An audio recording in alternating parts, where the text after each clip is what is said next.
Podium Podcast. Lo mejor está por escuchar.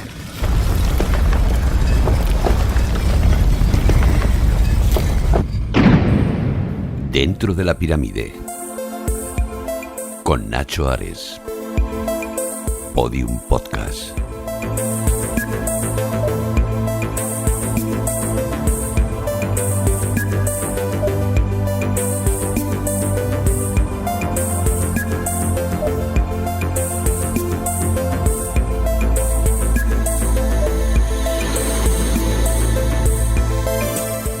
Bienvenidos a un nuevo podcast de Dentro de la Pirámide, aquí en Podium Podcast. Ya sabéis que cada 2 semanas nos acercamos al mundo del antiguo Egipto para disfrutar de su historia, sus misterios, lo que más nos apasiona como egiptolocos. Y esta semana queríamos dedicar el programa a una de las reinas más fascinantes de la historia de los faraones. No estoy pensando ni vamos a hablar de Cleopatra. Antes que ella, en el año 1300 antes de nuestra era, nació Nefertari, la gran esposa real del faraón Ramsés II. Y a ella vamos a dedicar este programa. Ya sabéis que a través de la aplicación de Podium Podcast podéis descargaros todos los audios del programa en estas 3 temporadas que llevamos ya, aunque también lo podéis hacer a través de otros agregadores de audio como iVoox, como Google Podcast, como Spotify, Amazon, etc. Sin más dilación, muchísimas gracias una vez más por estar ahí y nos adentramos en el mundo de las reinas en el antiguo Egipto y más en concreto en esa dinastía 19, la gran esposa real de Ramsés II el Grande, uno de los faraones más poderosos y más gloriosos de la antigüedad, cuya esposa Nefertari ya nos está esperando dentro de la pirámide.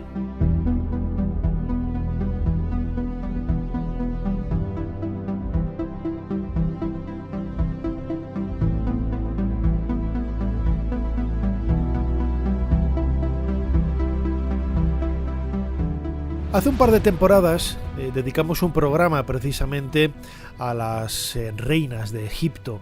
El papel de la mujer en la sociedad egipcia siempre ha estado marcado precisamente por estar un paso por delante, ¿no?, a como estuvo la mujer en otras culturas de la antigüedad.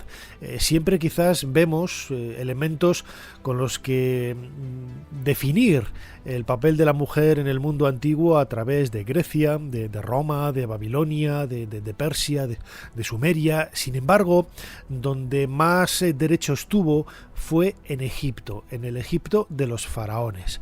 Lógicamente, la mujer en sus distintos estratos sociales, dependiendo de en cuál estuviera, iba a tener más o menos posibilidades, no más o menos derechos, sino más o menos posibilidades de poder hacer cosas, ¿no? Eso lo vemos incluso en la actualidad. Todos tenemos los mismos derechos, a todos, por ejemplo, en España nos protege el paraguas de la Constitución, pero lógicamente si una mujer o un hombre tiene acceso por tener dinero a una serie de beneficios, realmente esa Constitución podríamos decir que le va a ser más favorable, ¿no?, por tener precisamente la posibilidad de llegar a otros puntos donde una persona con menos recursos no puede acceder. Lo mismo sucedía en el antiguo Egipto, y cuando hablamos de reinas, pues hubo algunas, ¿no?, en su historia que nos llaman la atención, ¿no? Acabo de mencionar, por ejemplo, a Cleopatra en el siglo I antes de nuestra era, o a Nefertiti, la hermosa esposa de Amenofis IV Akenatón.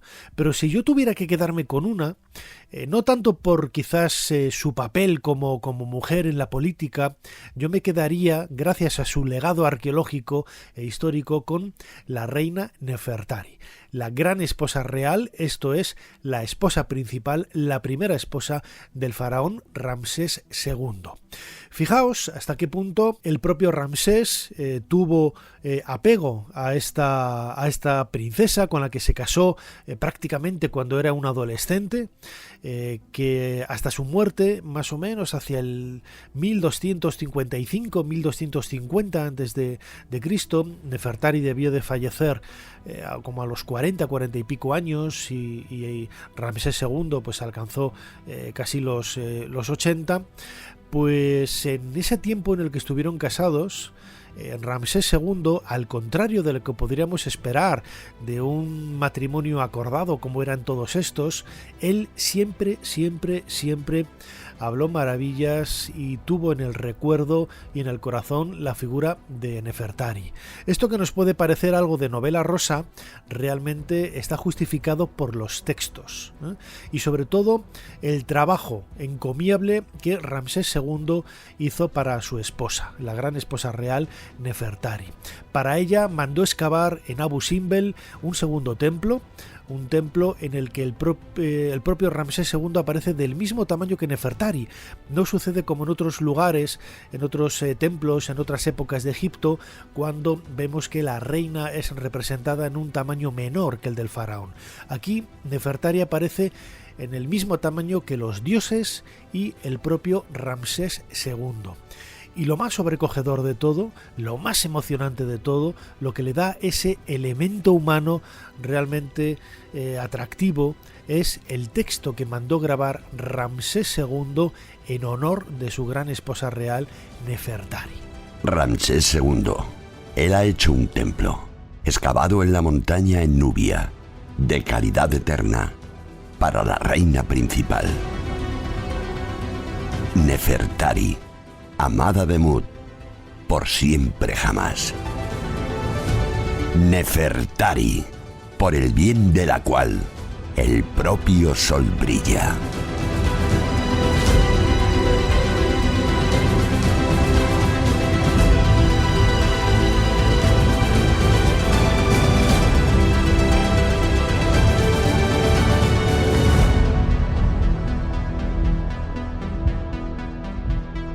Nefertari, por la que el propio sol brilla. Es una de las frases más hermosas que podemos encontrar en la historia de la literatura universal.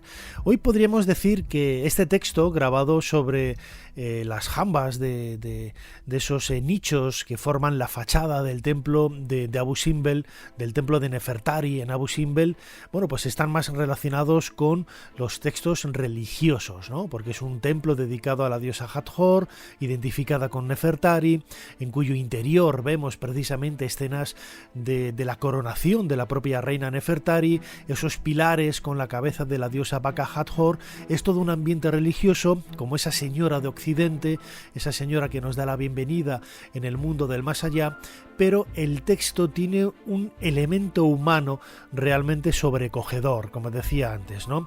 Esa Nefertari por la que el sol brilla nos está haciendo pensar precisamente en una mujer amada, en una mujer querida, en una mujer especial dentro de ese matrimonio acordado para que Ramsés II en algún momento durante el reinado de Seti I, él fue quien le condujo hacia el trono, ¿no?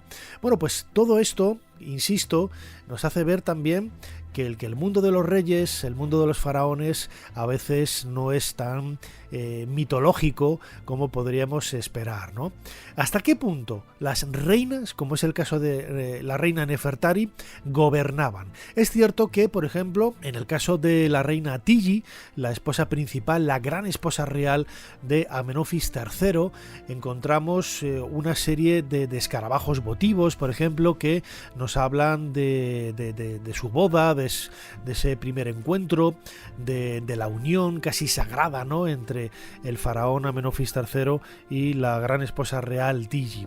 En el caso de Nefertari podemos imaginarnos algo parecido, ¿no? Ese apego humano, ese amor, ese ambiente quizás más romántico, pero ¿hasta qué punto estas grandes esposas reales, estas esposas principales de los faraones, podían ejercer el gobierno o incluso asesoraban o ayudaban al faraón en el gobierno de las dos tierras, del Valle del Nilo? Hemos preguntado a José Miguel Parra, egiptólogo, doctor en egiptología, autor de infinidad de libros vinculados a la historia de Egipto, especialmente al mundo de las pirámides, pero también a la vida cotidiana, al sexo en el Antiguo Egipto. Tiene infinidad de trabajos que van en ese sentido, y dirige precisamente en la actualidad una colección en la editorial Dilema, hablándonos de la cultura egipcia. Él es además el traductor del libro Ramsés II, una obra de Kitchen, uno de los mejores egiptólogos que hay, que ha estudiado la vida de Ramsés II y de donde hemos sacado, ¿no?, algunas de las ideas que vamos a proyectar en este podcast. Le he preguntado a José Miguel Parra cuál es la naturaleza de la reina, de la gran esposa real, si gobernaba o no, o ese título tenía también quizá ese halo también de ser algo honorífico más que una reina de facto. Resulta prácticamente imposible saber hasta qué punto las reinas egipcias tenían poder, más que nada porque hay veces que ni siquiera sabemos cuáles son las reinas egipcias. En el reino antiguo a veces es complicado resolver la genealogía.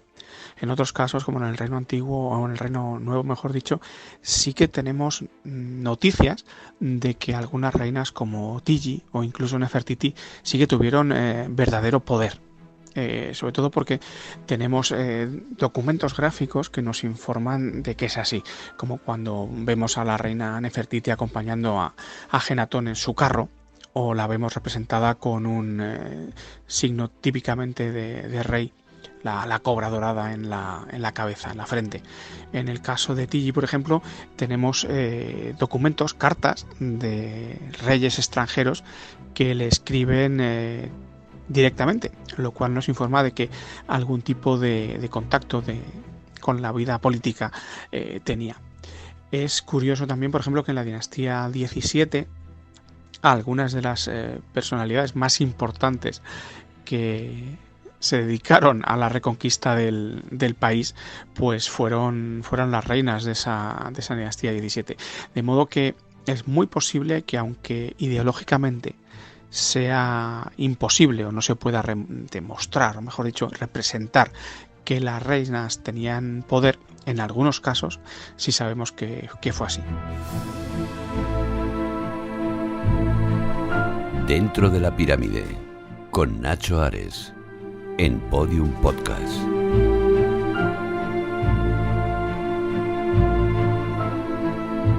El reinado de Ramsés II es uno de los más conocidos, pero también uno de los más prolíficos en debates, en controversias, por la cantidad de supuestos que hay, sobre todo desde el siglo XIX, ¿no? Pensad que, por ejemplo, en la época de Ramsés II es cuando se ha ubicado cronológicamente el éxodo bíblico, algo que para mí no es más que parte de un mito, pero que en realidad hay algunos egiptólogos que intentan ver parte de esa historiografía del Antiguo Testamento en las fuentes egipcias, ¿no? Uno de ellos, por ejemplo, es precisamente el doctor Kitchen, autor de este libro que comentaba Ramsés II, rey de Egipto, su vida y su época, traducido por José Miguel Parra, que lo acabamos de escuchar ahora, y publicado por la editorial Dilema. Para mí, uno de los mejores libros que se han escrito nunca sobre la figura de Ramsés II, y que habla también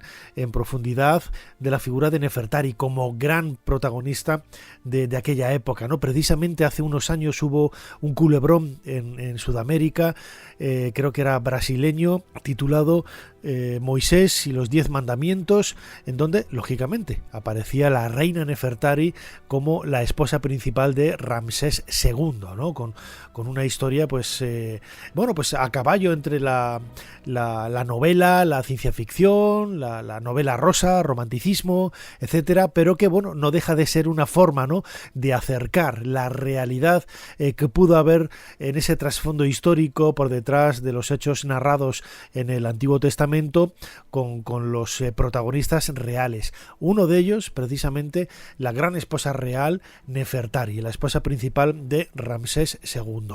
No cabe duda de que las reinas desempeñaron un papel importante, no solamente como consortes, como esposas. No tenemos datos, ¿no?, como escuchábamos ahora en José Miguel Parra, en la voz de José Miguel Parra, para decir si ellas se actuaban de facto o no, o tomaban decisiones o asesoraban al soberano, porque no hay fuentes que así lo atestiguen, aunque podemos intuir que esto fue así, ¿no? No hace falta ser muy inteligente para realmente llegar a esta conclusión. El papel quizás más importante que tenían las reinas era el de hacer heredar el trono de Egipto.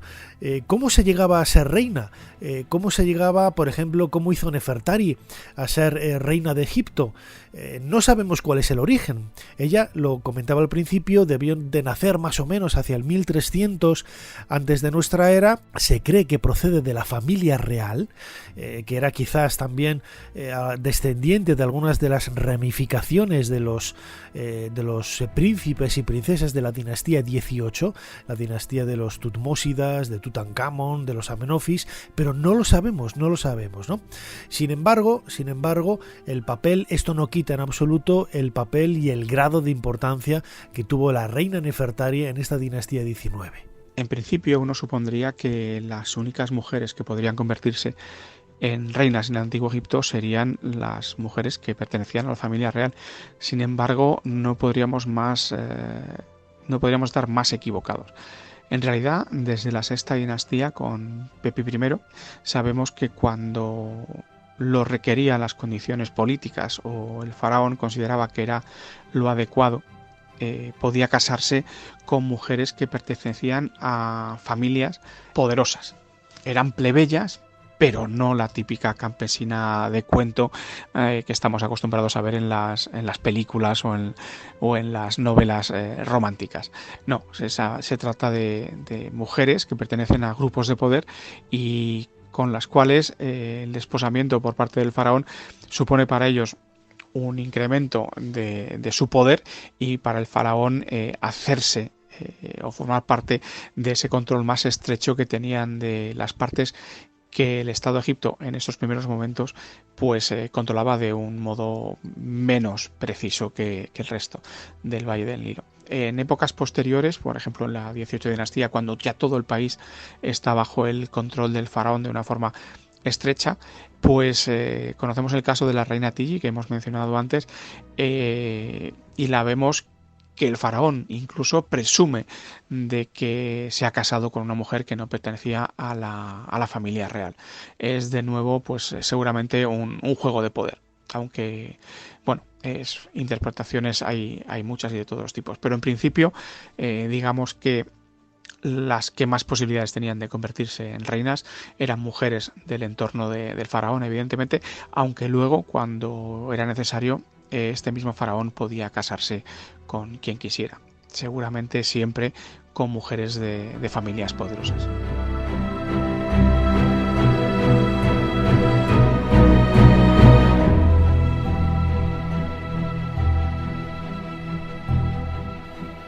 Si por algo es conocido la reina Nefertari, es precisamente por su legado. Los textos quizás se nos escapan un poco de esa realidad intangible, porque hablan de personajes o de circunstancias que son difíciles de poner en contexto, ¿no? de pintar en color, de dar forma física. Y de esos restos arqueológicos, la reina Nefertari nos ha brindado un millar de posibilidades, ¿no?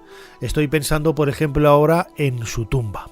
Su tumba, la tumba de la reina Nefertari, fue descubierta en el mal llamado Valle de las Reinas en el año 1904 por Ernesto Schiaparelli, un arqueólogo italiano, director entonces del Museo Egipcio de Turín, dando, como veremos luego, con una de las tumbas más bellas jamás encontradas en Egipto.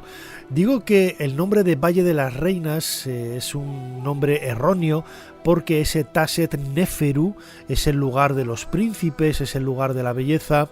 Es un espacio que nada tiene que ver realmente con la necrópolis de las reinas. Lo comentábamos en un podcast en otra temporada, el misterio que hay alrededor de dónde están realmente las tumbas de las reinas. En el Valle de las Reinas hay apenas 2 o 3 tumbas de reinas y el resto, la inmensa mayoría, son tumbas de príncipes, de hijos de reyes y de reinas de la 19 dinastía. Y entre ellas, la QV66 es la tumba de la reina Nefertari. Una de las mejor conservadas, una que cuenta con una serie de aspectos mágicos sorprendentes. Por ejemplo, el trabajo que hicieron los excavadores en el interior del suelo de ese valle, en esa montaña, pues les hizo orientar hacia los puntos cardinales, quizá de forma errónea o quizás de una forma que ellos no pretendían, aprovechando un poco la veta de la roca, un poco las referencias que tenían en esos planos iniciales que ellos desarrollaron. Y por suerte que la cámara funeraria no está orientada a los puntos cardinales, sino que prácticamente la pared oeste, el punto donde comienza ese viaje por el inframundo, por donde se pone el sol, por donde empieza el trayecto hacia el mundo de la muerte, está en la pared norte.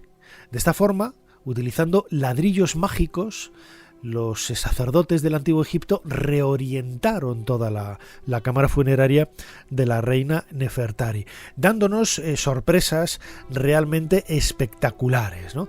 Algunos pasajes del libro de los muertos de esta cámara funeraria de la reina Nefertari nos está hablando un poco del poder, del empoderamiento, me atrevería a decir, de Nefertari como gran esposa real, como Osiris justificada de voz, y cómo se enfrenta a todos aquellos que están protegiendo puertas que le impiden el paso para llevar su camino hacia el mundo de los muertos. Vamos a escuchar precisamente un pasaje de ese libro de los muertos que podemos leer en una de las paredes de la cámara funeraria de la reina Nefertari. Fórmula para conocer las puertas del lugar de Osiris en el occidente y las divinidades que viven en sus cavernas.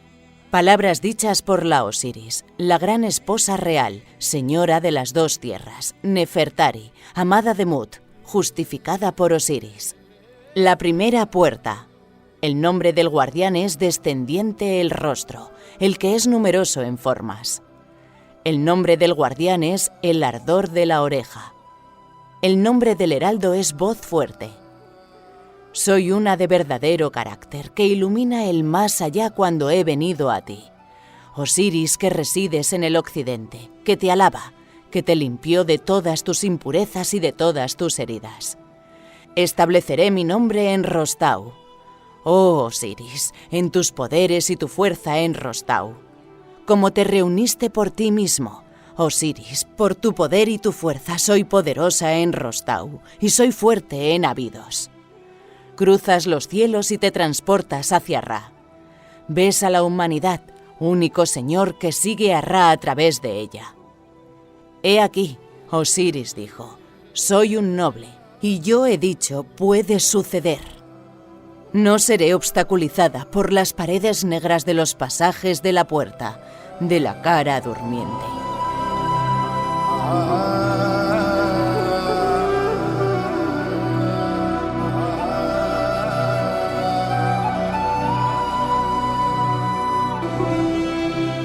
Cuando Ernesto Schiaparelli descubrió la tumba de Nefertari en el año 1904, encontró parte del ajuar de la reina.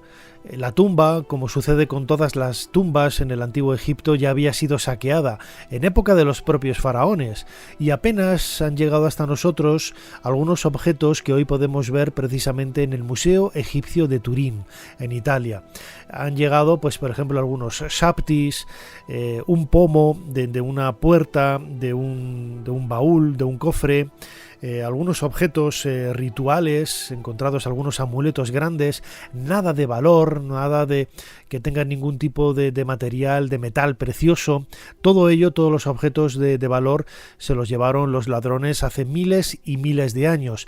El sarcófago también apareció en muy mal estado, prácticamente destruido, hecho añicos, incluso faltaban muchos de los bloques de piedra, ¿no? Lo que nos hace pensar que ya en la antigüedad esa cubeta de granito y partes de esa tapa se los llevaron a alguna parte, ¿no? O se reutilizó quizás en otro enterramiento, porque lo que se conserva es un poco la tapa que tenía los textos jeroglíficos con el nombre de Nefertari, pues dañado. Y junto al sarcófago aparecieron los restos de una momia, apenas dos piernas, dos rodillas y dos piernas que nos hacen pensar que realmente es la reina Nefertari. Esto es lo que sospechó Ernesto Schiaparelli cuando lo descubrió en el año 1904, y sin embargo no ha sido hasta hace relativamente pocos años cuando se ha tenido una constancia científica, quizás podríamos definirlo así, de que realmente pues esos restos humanos pertenecen a la reina Nefertari. Fue en el año 2016 cuando se estudió de una forma científica estos restos humanos, como vamos a escuchar en una noticia de Europa Press, de Ciencia Plus, que en aquella época, pues hace varios años, en 2016, sacó a la luz para dar a conocer esta investigación que había llevado a cabo un grupo de científicos. Arqueólogos internacionales creen que estas dos piernas momificadas en exhibición en un museo italiano pueden pertenecer a la reina egipcia Nefertari, la esposa favorita del faraón Ramsés II.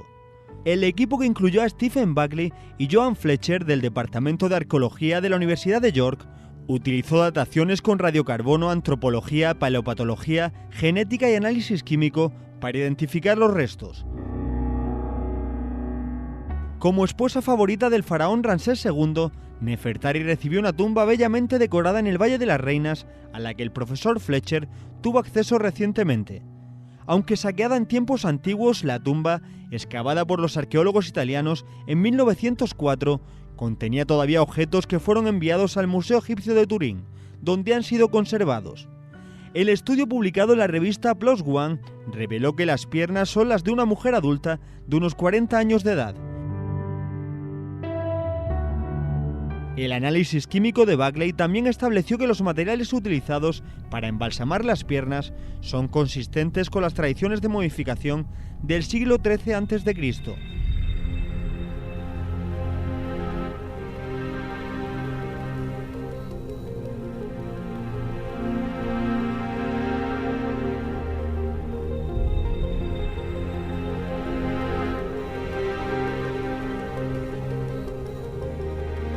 No podríamos hacer los análisis de ADN para intentar seguir las pesquisas, las huellas dejadas por Nefertari a lo largo de la historia.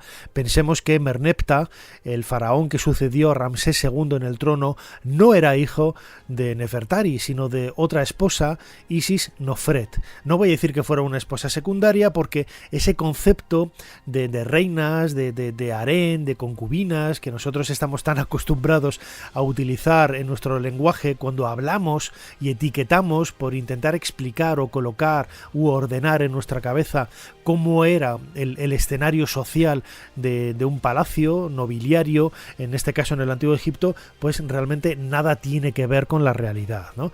El título de gran esposa real en la figura de Nefertari tampoco nos tendría que estar haciendo pensar que ella fue la esposa principal. Sí que lo fue de alguna forma, pero recordemos que no le dio el hijo, ¿no? que todos esperaban para poder heredar el trono de las dos tierras, ¿no? El trono del Valle del Nilo, que finalmente se lo llevó Merneptah. Pero eso no nos tiene que hacer ver que realmente la figura de Nefertari, tal y como vemos en esta tumba tan extraordinaria, desempeñó un papel realmente notable. Yo recuerdo la primera vez que tuve la oportunidad de visitar el Museo Egipcio en Turín. Me llamó la atención precisamente ver esas dos piernas, ¿no? Esos dos fragmentitos de piernas de apenas unos 50 centímetros de longitud, que había en una de las vitrinas y que la etiqueta decía que venían de la tumba de Nefertari.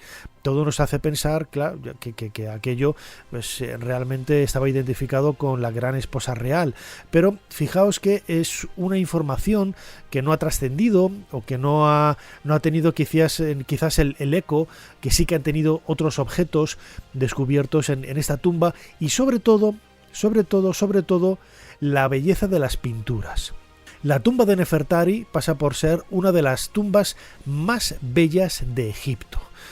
Cuando lo descubrió Schiaparelli en el año 1904, y hoy también, los colores se conservan y se conservaban de una forma absolutamente increíble, muy vivos. Parece que han sido pintados el día anterior. Y después de la restauración que se realizó en la década de 1980 por parte del Instituto Paul Getty y que acabó en el año 92, se recomendó por favor que la tumba se cerrara y que no se abriera al público. Sin embargo, las autoridades egipcias abrieron, hoy sigue abierta la tumba, se puede ver con una entrada que es de las entradas más caras que se dan en Egipto, junto con la de Seti I, cada una 1.000 libras, es decir, unos 50 euros, y puedes estar apenas 10 minutos en el interior. Realmente merece la pena. Merece la pena porque, como digo, la tumba de Nefertari es una de las más hermosas que se conservan en Egipto. Los colores son increíbles y sobre todo el relato, si te has documentado un poco antes, el relato de los textos, que la mayor parte de ellos pertenecen al libro de los muertos, los que hay en la tumba de Nefertari, nos están acercando a una realidad casi filosófica, trascendental, de cómo era el pensamiento religioso en ese momento de mediados del siglo XIII antes de nuestra era. Llama la atención también, por ejemplo, que en ninguna parte de la tumba se mencione a Ramsés II, ¿no? Todo son referencias a Nefertari, todo la gran esposa real Nefertari. Sabemos que es la esposa de Ramsés II porque aparece su nombre con la misma titulatura en otros lugares, pero si fuera por la tumba de Nefertari no hay ni una sola mención en las paredes, en los textos, a su esposo Ramsés II. Vamos a escuchar a José Miguel Parra hablar una vez más en esta ocasión de la tumba de Nefertari, una de las tumbas más hermosas que hay en Egipto y de la que también podemos aprender mucho a través de ese libro Ramsés II, Rey de Egipto, su vida y su época, publicado recientemente por Dilema, la traducción que ha hecho el propio José Miguel Parra de la obra de Kitsen. Una de las tumbas más bonitas que conservamos del antiguo Egipto es sin duda la de Nefertari, la esposa de Ramsés II, varón de la 19 dinastía. Y eso es así desde que se descubrió a principios del siglo XX.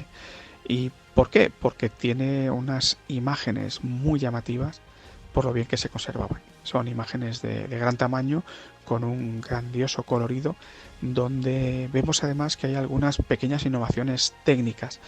Los egipcios, por ejemplo, no representan el volumen o no dan volumen a sus figuras con el color, con sombra. Y sin embargo aquí podemos ver que en los perfiles hay un tono diferente de color que sí hace que parezca que están dando volumen a las imágenes. Evidentemente esta belleza de la tumba hizo que fuera una de las más visitadas durante décadas y evidentemente eso significó que se degradó, a lo cual ayudó además, si recuerdo bien, alguna que otra inundación que terminó entrando el agua dentro de la tumba. El resultado es que la tumba quedó bastante deteriorada y a finales de los 80, principios de los 90, el Instituto Getty decidió colaborar con el gobierno egipcio para restaurarla y hicieron maravillas, utilizando además un sistema muy curioso que consiste en rellenar los volúmenes perdidos de color no con manchas de ese color, sino a base de diminutas líneas paralelas del color perdido que cuando uno las ve desde lejos dan la impresión de ser una mancha de color compacta, pero sin embargo cuando uno se acerca ve que no es así, que son simplemente líneas paralelas, lo cual permite distinguir perfectamente lo que es la zona que se ha perdido de la zona conservada y al mismo tiempo poder ver la imagen al completo. Además se instaló un sistema de ventilación destinado a que se evacuara mejor el sudor y el vapor que podían traer a la tumba los pocos visitantes que se decidió que pudieran visitarla. Sin embargo, esto ha cambiado. Las necesidades de dinero del gobierno egipcio han hecho que otra vez vuelva a ser relativamente sencillo acceder a la tumba, no en los números de visitantes que tenía hace 20 o 30 años, pero sin embargo sí es una cantidad importante que esperemos no termine degradando otra vez la tumba.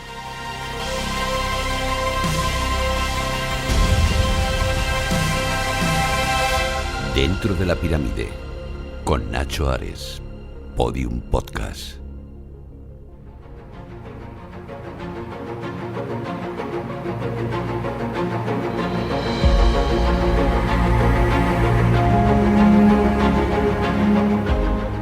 Cualquiera que se acerque a ver la tumba de Nefertari en directo, in situ, va a disfrutar. Si lo hace a través de fotografías, también.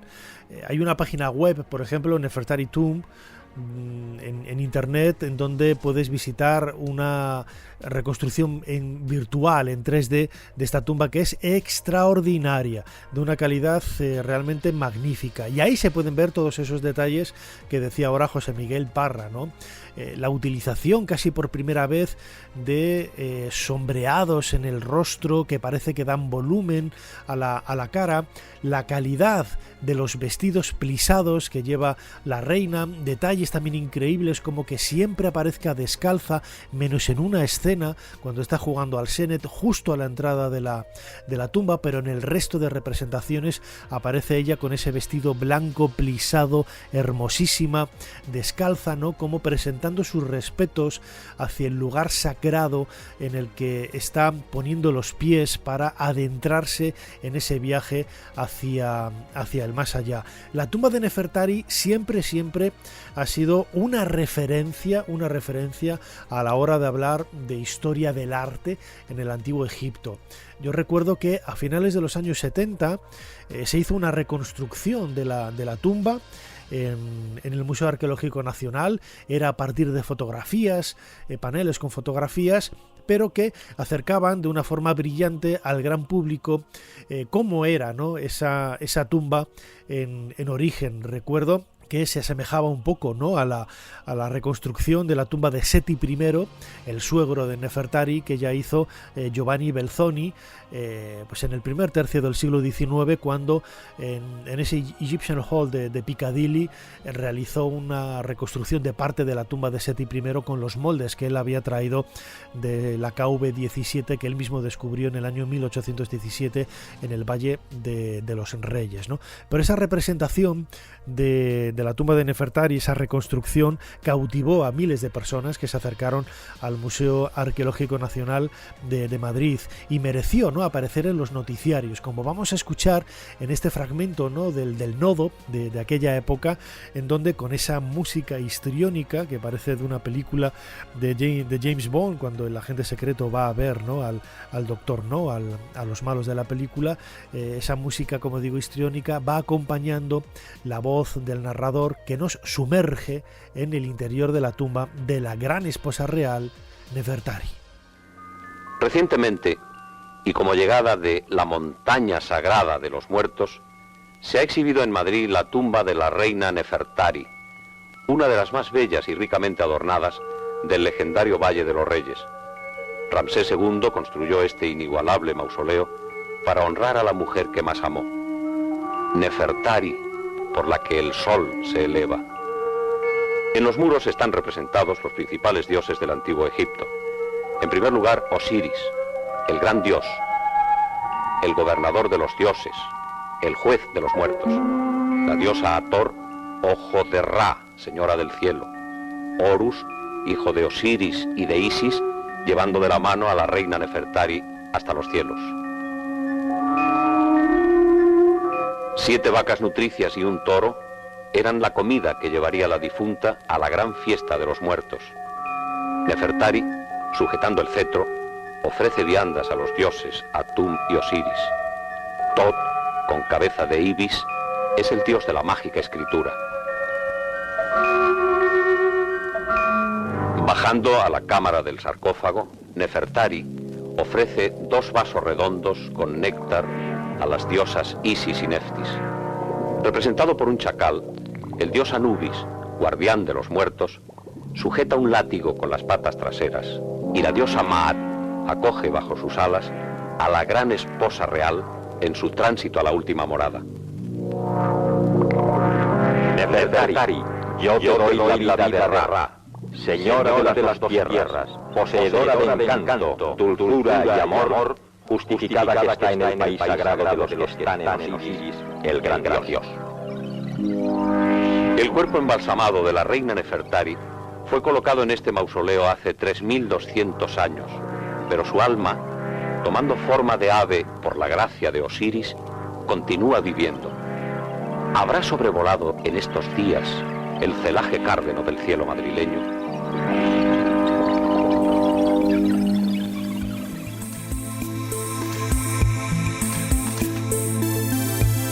Mucho es lo que queda por decir de la gran esposa real Nefertari. Podemos leer algunos pasajes de su vida a través de los monumentos que nos ha legado la arqueología e intentar reconstruir, aunque sea de una forma aproximada, cómo fue su vida. Sin embargo, pues no tenemos tiempo para más y seguramente habrá que volver para retomar un poco la historia de esta apasionante mujer, que mucha gente confunde el nombre Nefertari con Nefertiti. No tienen nada que ver, son nombres distintos, pero que hacen referencia también a dos grandes mujeres en la historia de Egipto.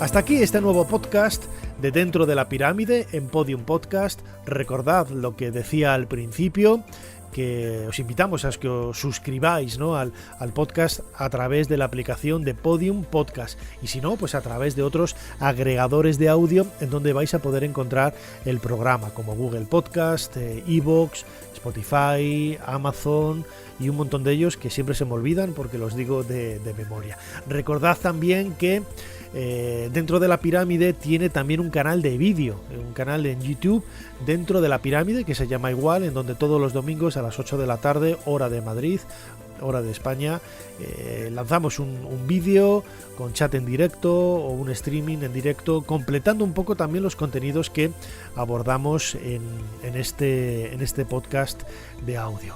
No me queda más que daros las gracias a todos por estar ahí. Nos seguimos escuchando aquí, dentro de poco, Dentro de la Pirámide. Hasta pronto.